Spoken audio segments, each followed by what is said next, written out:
What majority of people say is cash, to be honest. You can only run out of cash for once. And I see so many business owners just bury their head in the sand and just hope it will get better. If we ignore it, it will go away and it will get better. Don't plan, please plan. Welcome back to the New F Word podcast, where we talk finances in business. I'm your host, Pauline Hewitt, founder and CEO at Float. We're so glad to be back for season 3. And this season, we've got some great guests that are going to bring a ton of value. We'll be diving further into how fractional CFOs add value, what financial clarity actually looks like, and what systems and apps are leading the way. New guests, sharper conversations, let's get into it. So it's great to be joined by Pauline Healey today. Pauline, really welcome to the show. How are you doing? I'm great, Colin. Thank you. Well, I would love to hear a little bit about your journey into how you became a CFO and what you're up to at the moment. Yeah, great. So my journey, it started over 30 years ago, I think. If we go back to the early days, I jumped into a YTS straight after school. I actually started college, chose the wrong A levels, hated it, went into YTS. Nobody in my family had ever gone to higher education before. And I was doing this YTS, and it was the days of the typewriter, the photocopy and everything else. And I thought, you know what, I want to get my A levels. Had to work through my A levels and my degree, had about 3 or 4 jobs.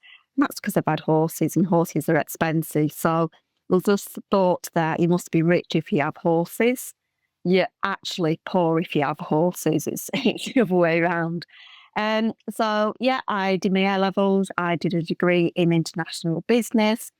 Never thought that I would go into accountancy, but I had a few finance jobs in the background. I've always been really good at maths.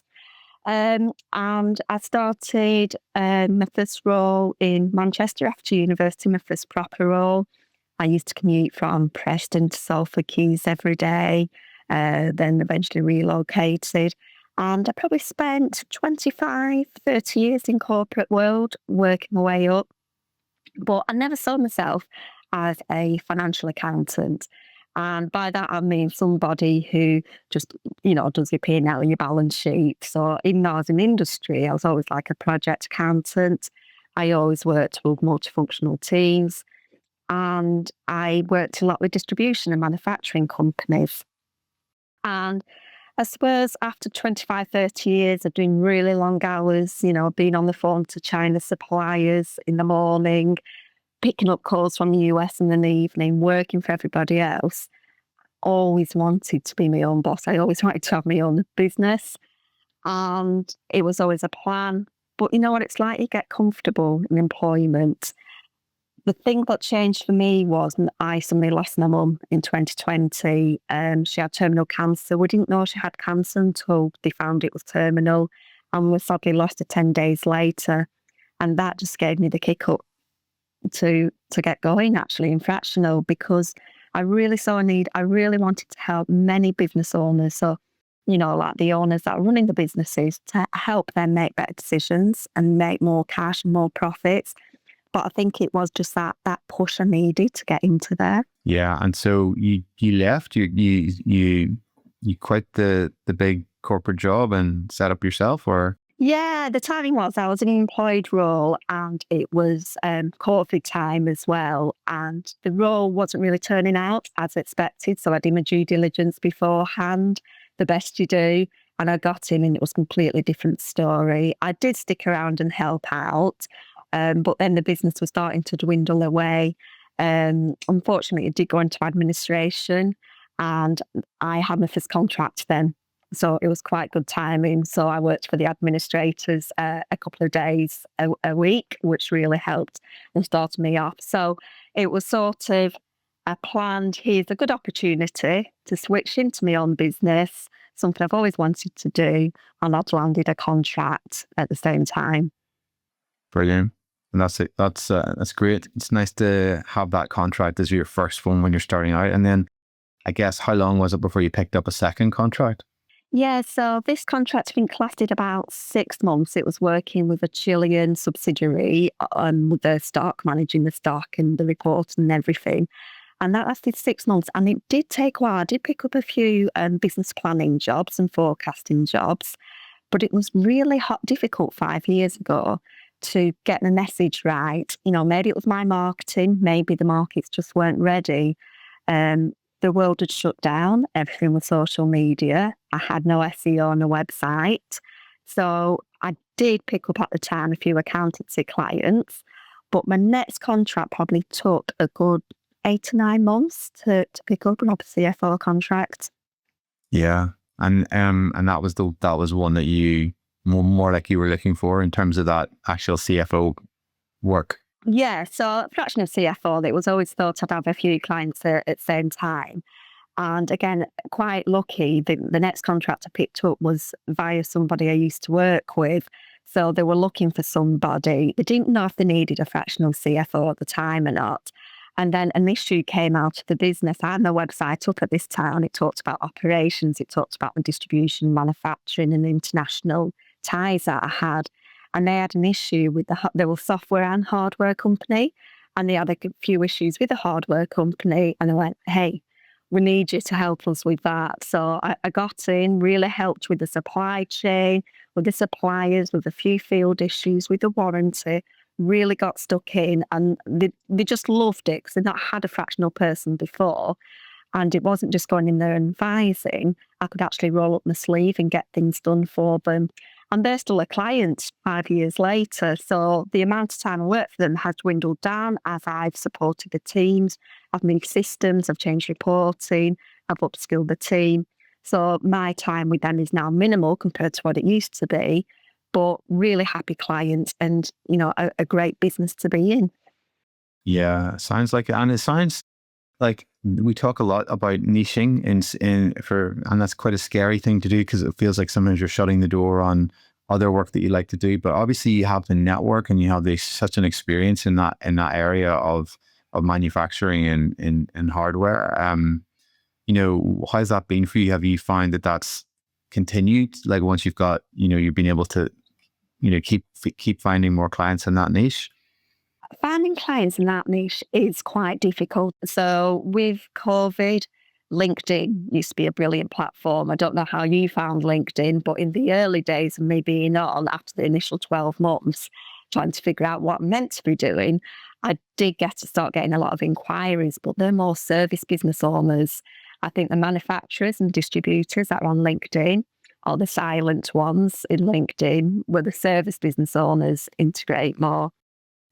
So I did have a mix of service business owners as well, which have done phenomenal with the cash and with the forecasting and be more profitable. But when I speak to a product business owner, they are just so pleased that I understand, the Incoterms, I understand SKUs, I understand the supply chain, I understand the China distribution network. And so if I get talking to somebody in distribution with products, basically product related, they can see they get two for the price of one. But getting into those areas have been difficult. It is more word of mouth to get into those areas. Yeah, but it sounds like you've got something really, really unique and really valuable there. That I guess it's just so difficult to learn that until you've been in the weeds of it.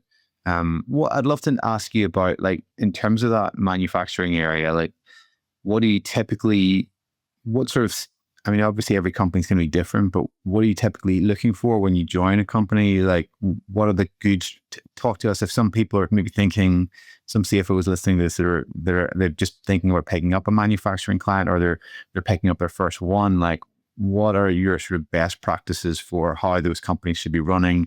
What tools do you typically use? Like where are the problems in that space? I'd love to dive into that area.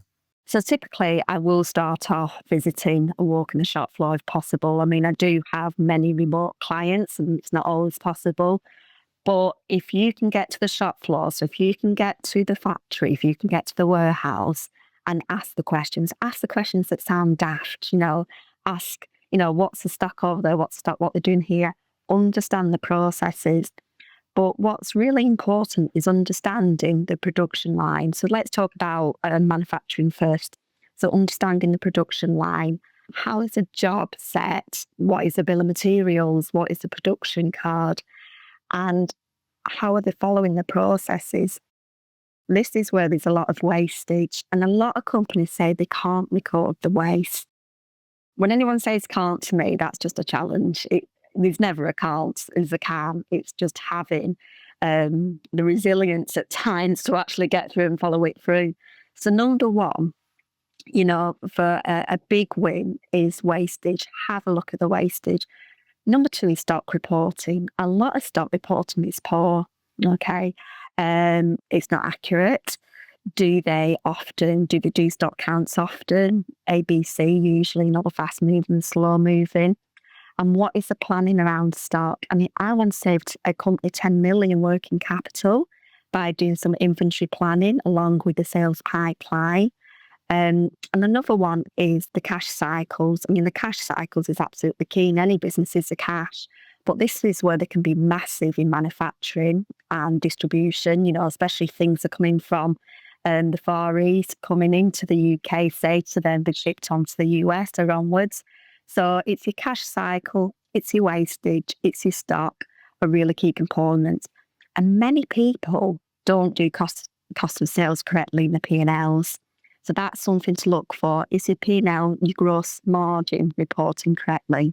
I guess all sorts of tools, or do you have sort of go-to tools for reporting and stock management? It depends. Yeah. Each business is usually a different ERP system. So you get some that are on Sage, you get some that are SAP. I mean, I did a massive SAP implementation at BAE Systems many moons ago. You've got NetSuite, you've got many. So nearly every company I've gone to in my capacity as fractional has been a different ERP system. So I've just been out to Bahrain, and that's a very bespoke ERP system. So it's really hard to get a software that can attach on. You can download the reports and upload the reports. I've used Float, I've used Spotlight, I've used Fathom, and each one does their own little bit. But a lot of the time, what I do start with is Excel spreadsheet and actually work out what you want. So you can import to your standard software and get a lot. But then I find you sort of make do sometimes. Initially, I'm not saying it's not good enough, but initially making do. If you can do it in a spreadsheet first and absolutely work out what your variables are, what your end result is, always start with what outputs you want. And then that will enable you to tweak your software, if possible, to then report onto your Excel sheet does. Does that make sense? So that totally makes sense, yeah. Yeah, because a lot of people just stick with the software and it's not giving the answers, and they feel like they have to live with it. And like I said before, it has to be right. You need the correct outputs. Yeah, no, absolutely. And we've got a bunch of SaaS reporting options that we use, and you can get it. The problem is you've got access to so much data that the big question is figuring out what the reports you want, and then working out like, can we do this? And usually you can, but the hard part is knowing which ones to look at. Like, what's the North Star? Yeah. What are the 3 or 4 key KPIs that you must have? And that's often the missing piece. And there's more and more bespoke reports coming out, isn't there? Like sort of software apps people are building. My husband's a Power BI architect, so I keep threatening to create my own report that resembles my Excel sheets that I can just use. And of course, for the bigger companies, they can afford to get some Power BI reports. To me, those are the most powerful reporting you can get, with your heat maps and everything else you can utilize in Power BI. But yeah, there's a whole suite of reporting apps out there, and I interchange depending on what suits the output the best. Do you feel like, are you optimistic about the manufacturing world at the moment? Do you feel like it's getting harder with all the tariffs and the challenges that are of international trade? Do you feel like people are having to change focus, or like what are you picking up from that manufacturing industry? It's certainly getting harder. I mean, they had 2 big whammies at once last budget, and goodness knows what's going to come out very soon as well. So with the national national insurance ENI increase and the minimum wage increase as well.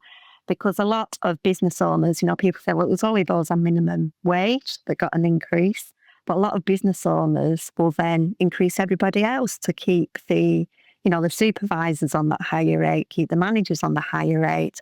So it really has hit businesses. One of the businesses being hit with another $500,000 a year of costs because of these. So it is becoming more and more difficult. And this is where we're looking at our supply chain. We might import more from China, say, than what we did before, as long as we're not sacrificing quality. I hear many times people saying the CFO will be happy we've got a lower price. I always say, what's the quality like? Because poor quality just costs much more money. So we're having to be savvy. We're having to streamline the supply chain. We're having to look at suppliers. We need backup suppliers as well. I mean, I'm a big advocate for buying from the UK, and we will, I won't say go to China, but sometimes you just have to mix to survive, and do a blend of products. I'm speaking to someone now who always bought from a mix of UK and Poland, but they've just introduced from China as well, just to keep the margins active. And they do export to the US, to New York. So they've been hit with the new tariffs as well on that one. But luckily, it's quite a unique, specialised product they do. So customers just paying it, they're taking the hit. So it's so hard, isn't it? It's such a competitive market, and manufacturing in the UK was our glory, wasn't it? In the early days, back before our times, it was, a big industrial revolution. But we have got a lot of business owners there that really want to do well. And more recently as well, I've seen an increase in inquiries for my services and other fractional CFOs that I speak to. And I think there's been a little bit, I don't know what the proper word is, do or die. I either do something about this or we just die a death. And I think more people are just deciding, let's just get on with it. But yeah, margins are definitely smaller than they used to be.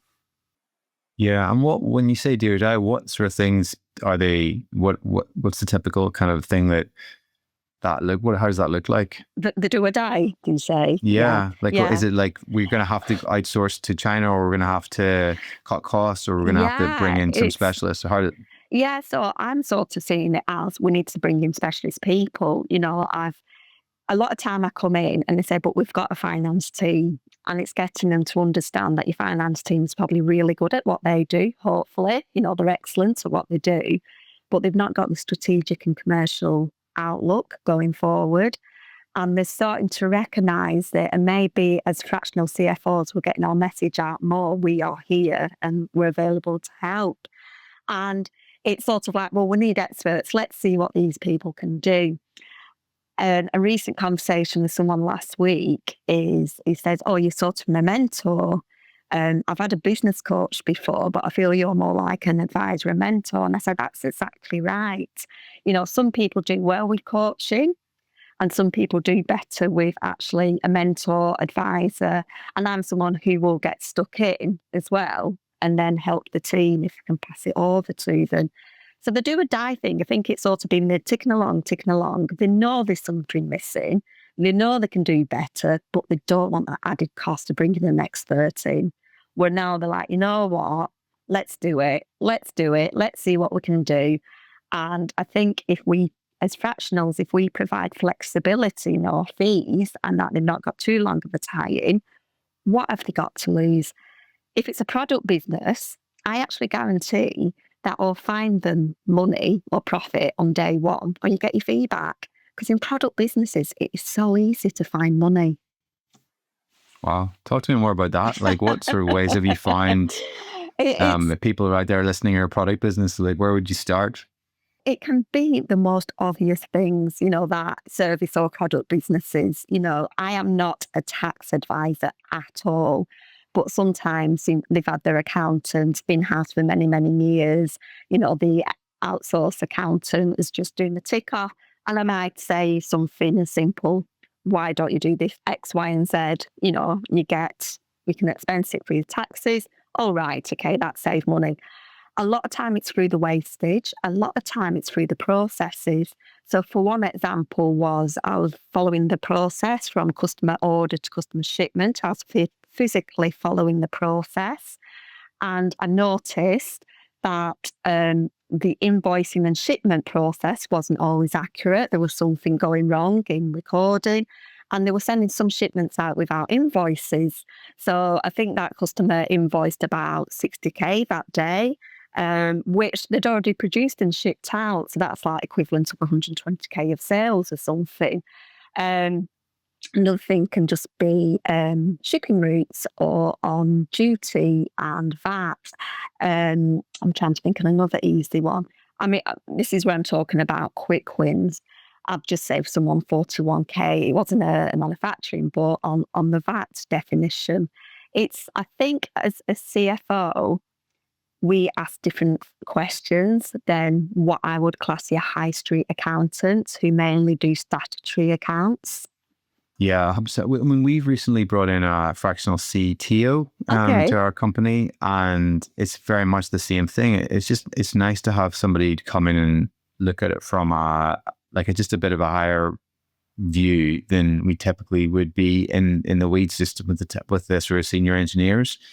And it's great to just have somebody that, like you say, can almost sort of go, "Have you guys thought about this, or have you thought about that?" And it's stuff that when you're in the deep in the weeds, you typically don't, you don't get into those conversations in the same way. So it does, have you ever found any resistance to coming in? Like people that are a bit like, "Who are you? You're going to tell us that we're doing it wrong," or how? Well, no, because they wouldn't have signed me up. So they've signed me up before I come in. But yes, you can find resistance in the team. And I think it's in the finance. And I think when I've been employed in the past and you've had top name consultants come in, you feel a little bit, but I can do this. I've done an MBA. I'm actually qualified to do this, and you're a little bit resistant. So I get it.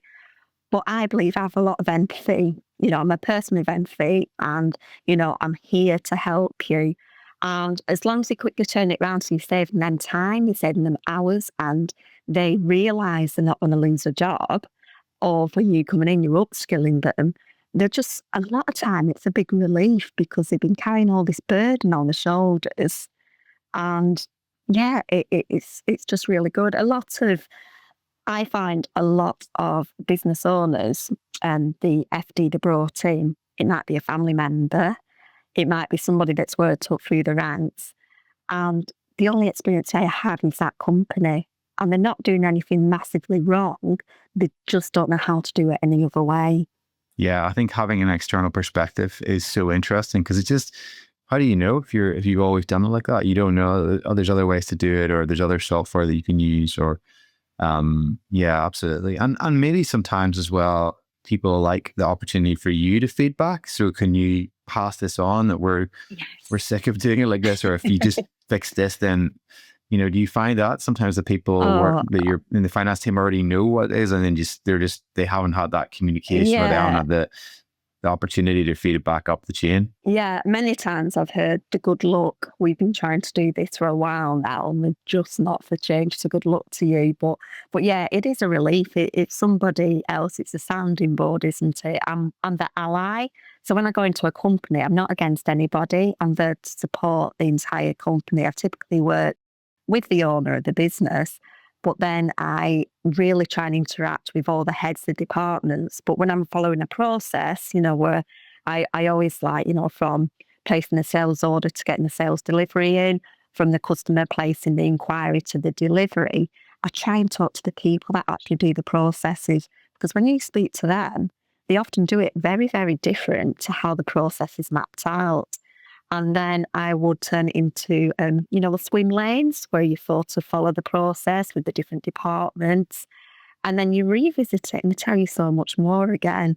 And yeah, they're like, "Please, will you let them know this is the only way we can do this? It doesn't work any other way." So I've been quite lucky, I guess, that, or is it the way I deliver? I've not had much resilience whatsoever. That's great. Yeah, it's really good. And we talked a bit about China, and I know you said you were in Bahrain also recently. Like, how do you see the Middle East playing into, things and, that, yeah, what took you out there? Yeah, Middle East is really interesting because it's a place I've never been to before. I've not been on holiday to Dubai or Egypt or anywhere like that, so it was really interesting. And I got the contacts through somebody I used to work with before. And first of all, it was like, we need management packs, really good management reports. And can you help us with that? And so they already had them. They just wanted to change the supplier, and it was a big name producing them before. And I said, well, let's see what you've got. It might be okay. And I was like, well, the reports are good, but they could be better. So I started with that, and I've been helping with ERP. I've been helping with a few different things. Your typical CFO. So they've got a fantastic finance team. And I love it because some people say, well, if they need a CFO, something's going wrong. And I say, well, no, if they've got a CFO, it means everything is going right. They understand what difference a CFO can bring and the extra efficiencies into the business. So this was a manufacturing business that does some processes to aluminium, and it's very great environmental impacts to them, and it reduces wastage. It puts more aluminium back into the mills through processing the dross. So that was really good, just to actually go out and meet people, because you get a close understanding. I don't have to go out and see the processes. I do like to talk to everyone on Zoom when I can. But it just adds to the difference. And you know what? It's somewhere I've not been to before in the world. So even though it was a typical land Sunday night, come back Thursday night, don't really see much of the area except for the car ride in and out. It was really nice to learn about the cultural differences, the way of going. Very rich country, very laid back. I think the Western world is so fast paced now, very laid back. A time is around about a time, and good experience. Maybe it's going to bring more opportunities in the future working out in that area. Yeah, sounds exciting. I also wanted to ask you, you mentioned that you were thinking of starting or you are launching a community for finance professionals. Tell us a bit about that. Yeah, so I was working with a local university, Lancaster University. They was asking if there's any work that their IT students can work with. And I thought, a lot of my clients, and a big thing that's growing, is communities at the moment. So I thought that could be a task. Let's pull together all different types of communities like Skull, Heartbeat, all these different ones out there, and let's build an app. Let's build an app that you can have on your laptop or your phone, which also takes your payments, has your website, can hold your videos. So it's like combining about 4 different pieces of software into one. So we did that, and it was all great. I'm like, well, now I might as well use the app. So that's where the community thought, come out, I'm the one to test it. And who knows, we could roll out this platform going forward. But the thought with this community is sort of CFO mentorship for non-CFOs. And my thought is, of these people that are working for family-run businesses, the smaller businesses that are the finance manager, the finance controller, they've passed their exams, they're doing great, but they want to upskill. They want to learn about cash forecasting. They want to learn how to do better management reports. They want to learn a bit more about strategy and how to create a great budget, what sort of questions to be asking in board meetings. This will be a community where there'll be mentorship, there'll be training, there'll be upskilling. So it's not your traditional training. It's not like BPP training for your SEMA qualifications, but it's a place where the thought is the business will pay the fee, the monthly fee, to upskill the staff, and they can drop in as and when they want to. So that's the thought. It's still to launch, and hopefully you'll see it soon, on LinkedIn and through my website and everything. We'll see this launch. And the idea is for people that are Yeah, so they're in finance, but they haven't just had the experience. And it's typically maybe where they might be thinking of bringing in a fractional CFO. They're not ready to bring in a fractional CFO. They just want to, but they want to sort of dip the toe in the water of having that mentoring and that sort of third party to run something by. Or Yeah. The thought is here, not every company wants to pay for a fractional CFO, even though we offer great rates and the flexibility, and they're missing out, and the finance team are missing out. So this is sort of a step down fee-wise, quite a big step down fee-wise, but then I will have a community of fractional CFOs we can tap into if then they do need a little bit of added help. They need somebody just to step in and do a little bit of project work from time to time. But it's about upskilling so that they've got, they can bring our experience into their day-to-day jobs. yes, yeah, I love it. It sounds great.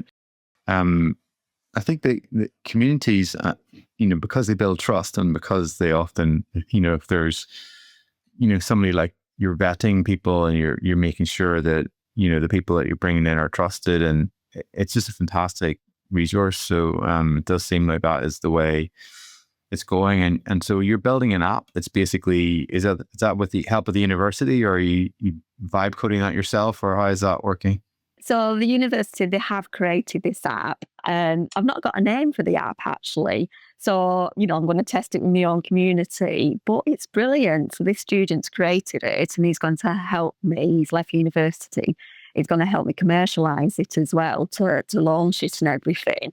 But it's so comparable to, I've used school before, and I found that really great, but it's all the things it doesn't do.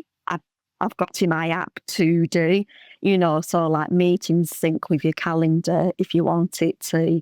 You've got a landing page, you've got emails, you've got everything all in one place. So you're not having to run multiple softwares at a time. So who knows, in the future, this could be something I roll out for others to buy the app, so to speak. So I never thought I'd do anything software related, but there you go. There's the software potential. But I've just so much experience and bringing others in. I've been to China 19 times and I have made millions and millions of savings. What I was talking about before was the day one savings. What we can bring working with manufacturers and disties are tenfold in the millions. Yeah, it's so interesting. I think, if you're thinking of moving, like, or even if you've got a manufacturer in China and it's the first time you've done it, there must be so many things that, you don't know, that, you like you say, you'll pick up over the years of where you can just find those efficiencies, or, here's what not to do. I can't imagine that is, you could probably write a book on that, which would be very interesting. Maybe one day, but yeah, it's just knowing what questions to ask. So when say a Chinese supplier says we've got a price increase of 10% because of X, Y, and Z, ask to see the BOM, the bill of materials, ask to see which components have got an increase. And then you can test the market on that component. Has that actually gone up, or they're trying to pull a fast one? Sorry, Chinese suppliers. But often they'll try and mask it. But once you get into the detail, you can find out. And another big win as well is packaging. It's all about how many boxes you can fit on that container, and savings can be made in reducing the packaging volume, and it can be quite fundamental, that one. Yeah, I'm sure it makes a massive difference if you get it right. And yeah, stuff that'd be easy not to think about. We used to deal with, in my previous business, print. And actually, when you understood, like, you can get, if you're doing business cards and letterheads and stuff, you can get something on an A4 sheet or an A3 sheet or whatever size of thing the paper is. You can fit it in a certain way, and you can save a huge amount of money just by the way you organize it, if you know what you're doing. Whereas if you just think, oh, I just want it this size, and the printer will just happily run it through what you want, but not give you the most efficient price. Yeah. And it works with both. And I was speaking to a toilet roll manufacturer. They're very big in Blackburn, which is near to me. It seems to, I never knew it's tissue paper, toilet roll and everything. And the amount of dead space they have on the containers, you can imagine, because they're absolutely huge rolls of tissue paper. And it's about 30-40% just there. because they all come on rolls and you can't make a square roll. In terms of China, just on that, like what we've been sort of thinking about changing our car recently and noticing there's a bunch of new cars hitting the market from China. And obviously they're right. Okay. I was going to ask you, some of these, they're being government funded. So, is there an ethical issue with or is everything kind of ultimately going to end up there in that sort of space? I think more and more is going there, isn't it? The cost of production out in China is far less than here.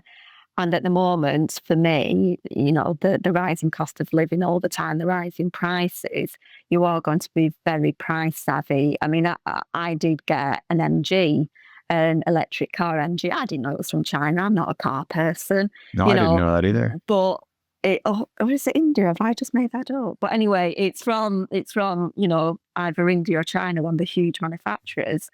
And for me, I'm not a car person. I don't really care. It was on the forecourt and it was a reasonable price. So, but there is the ethics around it, and it's without getting all political. It's like your electric cars, the lithium battery. They have to extract tons and tons and tons of material, don't they, for each battery? So people are sort of saying, how environmentally friendly are they after all, to actually produce? But more car manufacturers are just closing down, aren't they, all the time, because they can't afford the wages, they can't afford the running costs. I mean, the high streets after the last budget, all these big name stores were closing down or reducing their actual retail space, weren't they? The sort of locations, just because the profits was just seeping out the door. Where you're labour intensive, you're going to see it, or electricity prices, where you need a lot of power, you're going to see a reduction in margin as well. Because we're the most expensive country for electricity that there is.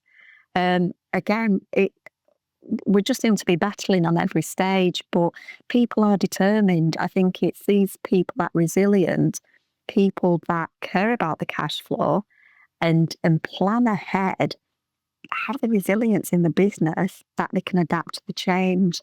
A lot of the companies at the moment that are buying from overseas have got an exchange rate gain. So that's something coming in the P&L and, helping the cash flow. But we all know it could be a loss again in a month or two's time. Yeah.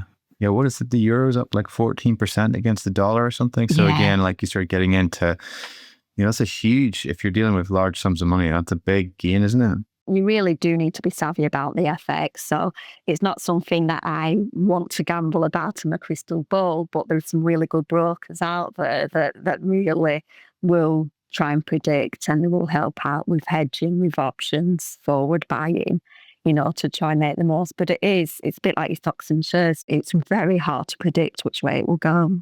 Well, look, Paul, it's been so good to chat. I mean, I guess final question, if there's one strategic mindset shift or skill that you'd like every SME founder to be able to adopt from learning from Fractional CFO, what do you think that is? Like, what's the big thing that... I think what majority of people say is cash, to be honest. You can only run out of cash for once. And I see so many business owners just bury their head in the sand and just hope it will get better. If we ignore it, it will go away and it will get better. Don't plan, please plan. Look where you are now and plan forward to what it might look like. Because if you've got the cash, you've got the resilience, or if you've got a plan for the cash, and don't be shy about speaking up and asking for help, because I'd say at least half business owners out there have business cash worries. It hits so many people, and solutions can be found. But the sooner you raise them, the better the results you will get. Well, you're preaching to the choir here. So yeah, thanks so much, Pauline. Really good speaking to you. And we'll put links to the potential community when you have it in the notes for the podcast. And look forward to seeing how that one plays out. Oh, thank you very much. It's been great chatting with you, Colin. Cheers. Thanks for tuning in to another episode of The New F Word. I hope you enjoyed it. Remember, expert financial advice shouldn't be limited to those with just big budgets. You can access the same level of advice for a fraction of the costs thanks to this fractional revolution. I believe that every growing business needs to know how much a game changer this can be. So if you loved the episode, please consider subscribing to the show. It'll help us keep doing what we're passionate about, and feel free to share this episode with others who might find it useful. Finally, we'd love to hear your thoughts. Feel free to connect with us on LinkedIn. See you in the next one.